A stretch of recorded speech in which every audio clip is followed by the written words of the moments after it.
సమాజంలో ఎవరి బాధ్యతను వారు సక్రమంగా నిర్వర్తించాల్సిన అవసరం ఎంతైనా ఉందని కూడా మహేశ్వరం నియోజకవర్గానికి చెందిన సీనియర్ కాంగ్రెస్ నేత యడమ మోహన్ రెడ్డి స్పష్టం చేశారు.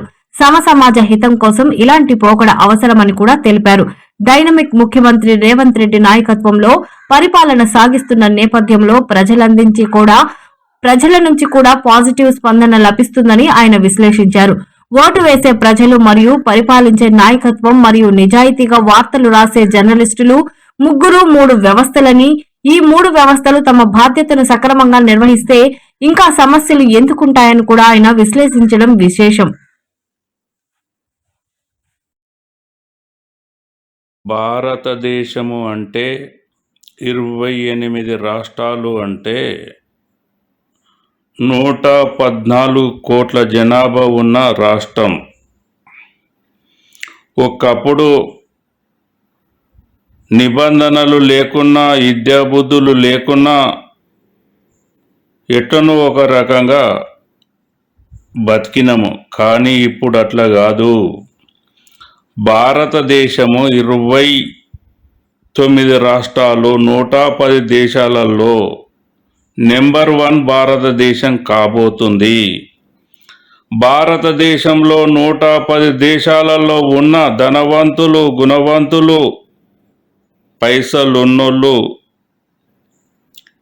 కంపెనీలు పెట్టనీకే వస్తుర్రు. మనం కూడా వాళ్ళకి ఇబ్బంది చేయొద్దు, మనం ఇబ్బంది పడొద్దు. మంచి పనుల గురించి మన దేశం బాగుపడుతప్పుడు బయటోళ్ళు మన దగ్గరికి వచ్చినప్పుడు వాళ్ళని ఇబ్బంది పెట్టొద్దు, మనం ఇబ్బంది పడొద్దు అని ఒక ట్రాఫిక్ రూల్స్ తీసుకొచ్చి నేను కూడా 15 రాష్ట్రాలు తిరిగి చూసి వచ్చిన. ప్రతి ఒక్క సింగిల్ కాడ మంచులు దాటేటప్పుడు కాలు పోవద్దు, కాలు పోయేటప్పుడు మంచులు దాటొద్దు. మధ్యనకెళ్ళి 3 కిలోమీటర్లే కానీ 4 కిలోమీటర్లే కానీ ఫుట్పాత్ మీద నడుచుకుంటూ పోయి మంచులు దాటే సిగ్నల్ కాడనే మంచులు దాటాలి. కాలు రన్ని ఆగినప్పుడే మంచులు పోవాలి. మంచులు పోయేటప్పుడు కారు పోవద్దు, కారు పోయేటప్పుడు మంచులు పోవద్దు. ఏ ఒక్క రోడ్లకెళ్ళి కూడా మధ్యనకెళ్ళి మంచులు దాటొద్దు. కారు కూడా ఏ వెహికల్ రూట్ ఉంటే బస్సు పోయే దాంట్లో బస్సే పోవాలి, లారీ పోయే దాంట్లో లారీ పోవాలి, కారు పోయే దాంట్లో కారే పోవాలి, ట్రక్ పోయే దాంట్లో ట్రక్కే పోవాలి, సైకిల్ మోటార్ పోయే దాంట్లో సైకిల్ మోటరే పోవాలి, సైకిల్ పోయే దాంట్లో సైకిలే పోవాలి.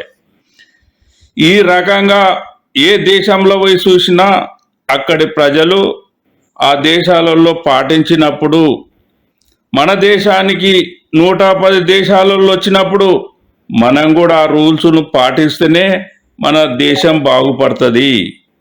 అందు గురించే ఇవాళ డైనామిక్ ముఖ్యమంత్రి రేవంత్ రెడ్డి ఎవరి మీదనో చాలాను వసూలు చేసుకొని బాగుపడదామనే ఉద్దేశంతో ఒక నిబంధన పెడతలేడు.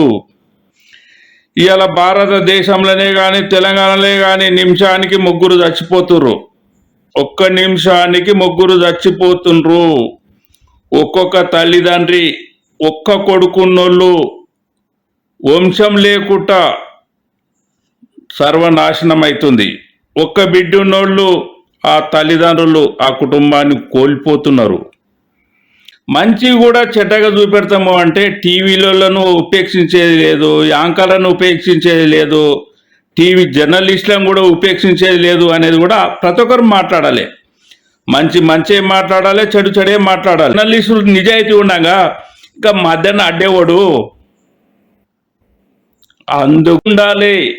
అప్పుడు మధ్యాహ్నం మాట్లాడేటోడు అని ఉంటే ఆయన నాలుకే కొయ్యొచ్చు, తోలు తీయొచ్చు.